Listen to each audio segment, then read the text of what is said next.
नमस्कार, बहुत स्वागत है आपका। इस पुष्प को कहते हैं टेसू का फूल या फिर पलाश का फूल। ये पुष्प माँ लक्ष्मी को अति प्रिय है। इस पुष्प की बहुत विशेषताएं भी हैं। इस पुष्प के कमाल के टोटके भी होते हैं और फायदे भी होते हैं। आज हम आपको धन प्राप्ति के लिए कैसे इस पुष्प का प्रयोग करें, यही आज आपके साथ साझा करेंगे। तो वीडियो के अंत तक बने रहिए। देखिए, प्राचीन समय से ही नहीं बल्कि अभी भी लोग वास्तु शास्त्र को अपनाते हैं और कुछ चीज़ों को अगर वास्तुशास्त्र में कहा गया है तो घर में रखते भी हैं ताकि इसका फ़ायदा उनको मिलता रहे। तो जीवन से मुश्किलें भी कम करता है। वास्तु दोष जो भी हटाने की चीज़ें होती हैं, अगर उनका आप सही तरीके से इस्तेमाल करें तो यकीन मानिए खुशियाँ आती है और जो परेशानी है, मुश्किलें, वो समाप्त हो जाता है। लेकिन वास्तुशास्त्र में कुछ खास फूलों के बारे में भी कहा गया है जिनको घर में रखने से जो घर के दोष हैं, अगर घर में बहुत टेंशन रहता है, बहुत ज़्यादा मुश्किलें हैं, धन की समस्या है, आप कितना भी कमा लो पर बरकत नहीं है, स्वास्थ्य की मुश्किलें लगी हुई है या फिर संतान से संबंधित मुश्किल, कहने का तात्पर्य कोई भी समस्या हो, लेकिन ये पुष्प उन समस्याओं से आपको बाहर निकाल सकता है। घर के सदस्यों के जीवन में जो भी मुसीबतें हैं उसको वो कम कर देता है, समाप्त कर देता है। तो इन फूलों का प्रयोग करके आप हर मुश्किल को समाप्त कर सकते हैं। तो चलिए जानते हैं विस्तार से। तो हिंदू धर्म में ये जो पौधा है, जिसको हमने कहा कि टेसू का फूल या पलाश का पौधा कहते हैं, इसमें पुष्प आते हैं और प्राचीन मान्यता ये कहता है कि ये पुष्प अगर घर में आप साल में एक बार भी लाके घर में रख लेते हैं तो जीवन की तमाम समस्याओं का नाश होता है। वैसे आपकी जानकारी के लिए हम बता दें, जब आप बसंत पंचमी के दिन माँ सरस्वती की आराधना करते हैं, हालांकि उसमें टेसू के फूल खिले नहीं होते हैं, थोड़े थोड़े होते हैं खिले हुए, तो उस समय उस बंच ऑफ फ्लावर यानी कि टेसू के फूलों के जो गुच्छे होते हैं उसको माँ सरस्वती की आराधना में अर्पित किया जाता है ताकि विद्या से संबंधित, बुद्धि से संबंधित कोई भी दोष हो वो समाप्त हो जाए। इसके बाद दूसरी बार जब महाशिवरात्रि आती है, जो आप फाल्गुन के महीने में मनाते हैं महाशिवरात्रि, इस दिन भी शिव जी को ये अर्पित किया जाता है ताकि स्वास्थ्य की समस्याओं से, किसी भी तरह का आकस्मिक विपदाओं से बचा जा सके।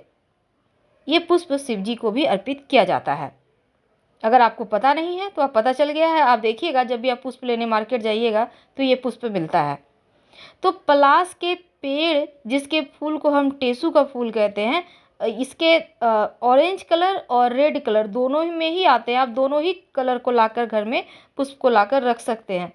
लेकिन ज्योतिष में ये कहा गया है कि टेसू के फूल में देवी देवताओं का वास भी होता है और दैवीय शक्तियाँ भी होती है। यहाँ तक कि इस पुष्प के चमत्कारों से हर समस्या का समापन किया जा सकता है।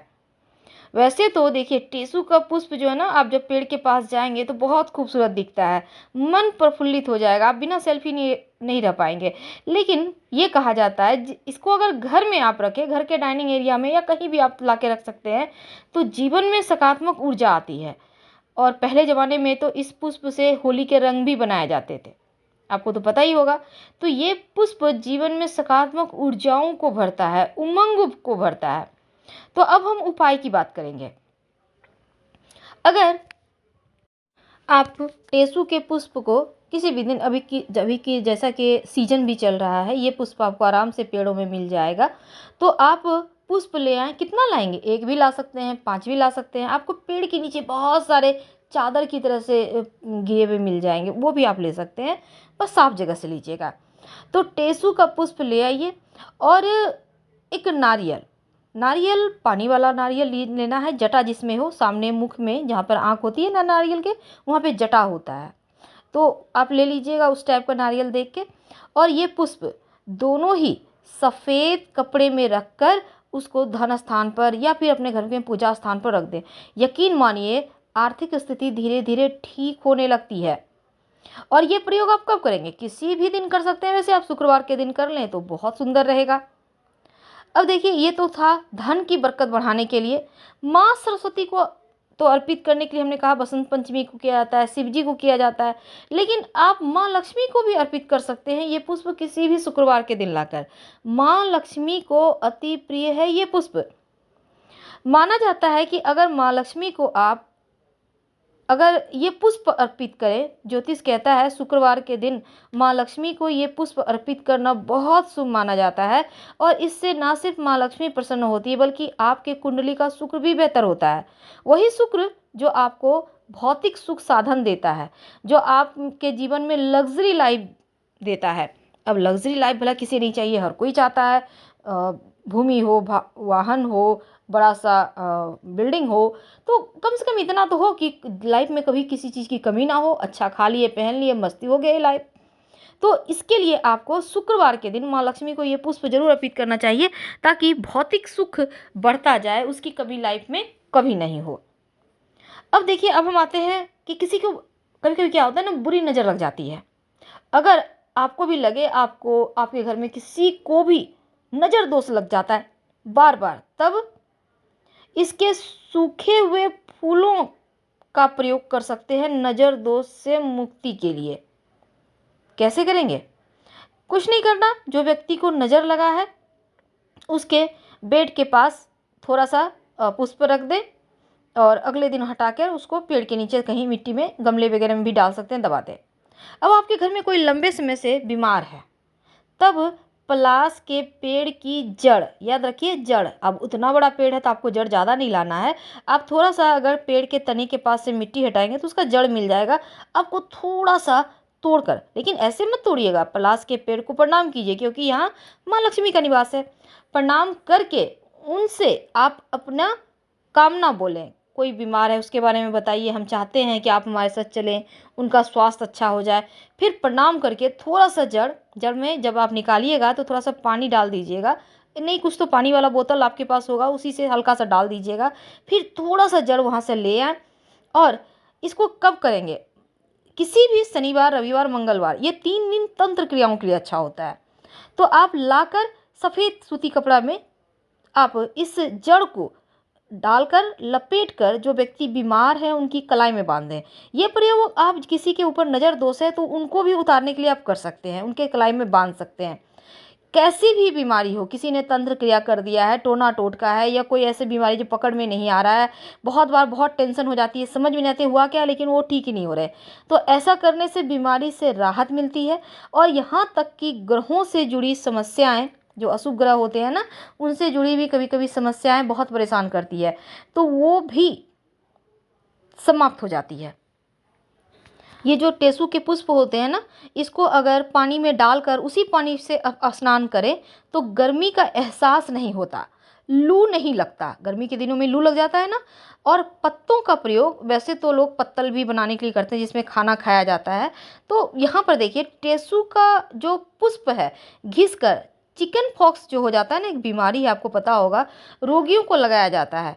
इससे जो है ना, यहाँ तक कि स्किन की कोई भी परेशानी हो, अगर इसके पुष्प को पीसकर घिसकर लगाया जाए तो स्किन की परेशानी समाप्त हो जाती है, जलन से राहत मिलती है। यहाँ तक कि टेसू के जो बीज होते हैं ना, उसको पेट के जो कीड़े होते हैं, बच्चों को, बड़ों को भी हो जाता है कभी कभी, उसको बंद खत्म करने का भी ये काम करता है। और आयुर्वेद में इसके बहुत सारे महत्व है, जैसे कि कफ, वात, उदर रोग, कृमि, कुष्ठ रोग, मधुमेह, बवासीर, या फिर मुख रोग, खांसी, पसीना दूर करने वाला भी माना गया है। कहने का तात्पर्य, इसके इतने बेनिफिट हैं जो अगर गिनती किए जाएं तो वो गिनती कम पड़ जाए, पर इसके बेनिफिट कम नहीं होंगे। तो औषधि भी है, चमत्कारिक इसके प्रयोग भी होते हैं, तांत्रिक प्रयोग भी होते हैं, माँ लक्ष्मी को मनाने के लिए भी इसके प्रयोग होते हैं, और घर का वास्तु दोष को दूर करने के लिए भी इसके प्रयोग किए जाते हैं। खासकर अगर आप तिजोरी में रखते हैं तो धन की मुश्किलें कभी परेशान नहीं करती। और इस खूबसूरत फूलों का ज्योतिष में बहुत महत्व है, क्योंकि धन की कमी के साथ साथ भौतिक सुख साधन बढ़ाने वाला भी है ये पुष्प। हमने आपको बहुत सारे प्रयोग बताए। ज्योतिष में एक और प्रयोग है, जिस भी नक्षत्र में आपका जन्म हुआ है, याद रखिए, अगर आपका जन्म अश्विनी नक्षत्र में हुआ है, कृतिका नक्षत्र में हुआ है, आपका जन्म भरणी नक्षत्र में हुआ है। कहने का तात्पर्य 27 नक्षत्र होते हैं ना, आप कुंडली निकाल कर देखिएगा, उसमें लिखा होगा नक्षत्र कौन सा है आपका। तो आपका जिस नक्षत्र में जन्म हुआ है उस नक्षत्र के आने पर उस पेड़ से संबंधित जड़ी बूटी का इस्तेमाल भी अगर उस व्यक्ति को नहीं करना चाहिए। अब देखिए, जिस व्यक्ति का जन्म पूर्वा फाल्गुनी नक्षत्र में हुआ है उन लोगों को शुक्रवार के दिन, याद रखिए, जिनका जन्म पूर्वा फाल्गुनी नक्षत्र में हुआ है उन लोगों को शुक्रवार के दिन पलास, यानी यही जो वृक्ष हमने बताया आपको, टेसू, जिसको हम पलास का वृक्ष कहते हैं, टेसू के फूलों के वृक्ष कहते हैं, ऐसे पौधे को कभी भी हानि नहीं पहुंचाना चाहिए। यहाँ तक कि उसकी लकड़ी, पुष्प या उससे बनी किसी अन्य चीज़ का इस्तेमाल भी नहीं करना चाहिए। यानी आपके लिए ये पूजनीय है। और जैसे कि आप जाकर अगर इस पेड़ को नमस्कार करें हर शुक्रवार के दिन तो सुख साधन बढ़ जाएंगे, भौतिक सुख बढ़ जाएंगे। तो अब आपने, जैसे कि हमने पहले भी वीडियो बनाया है तो आपको बताया है कि कैसे अपने ग्रह से संबंधित पेड़ पौधे को हानि नहीं पहुंचाया जाता बल्कि उसका पूजा किया जाता है। तो टेसू का पुष्प का हमने बहुत सारे आपको प्रयोग बताया, उम्मीद है पसंद आ रहा होगा। माँ लक्ष्मी को अर्पित जरूर करें, अगर मिल जाए तो शुक्रवार के दिन बुरी नज़र से भी बचेंगे। और सूखे फूलों का प्रयोग कर सकते हैं, अगर आपको ताज़े फूल ना मिले तो कोई दिक्कत नहीं है। हम आपसे विदा लेते हैं। जानकारी अगर अच्छी लगे तब लाइक कर सब्सक्राइब करें, अपनों से शेयर करें, कमेंट करें। हर हर महादेव, धन्यवाद।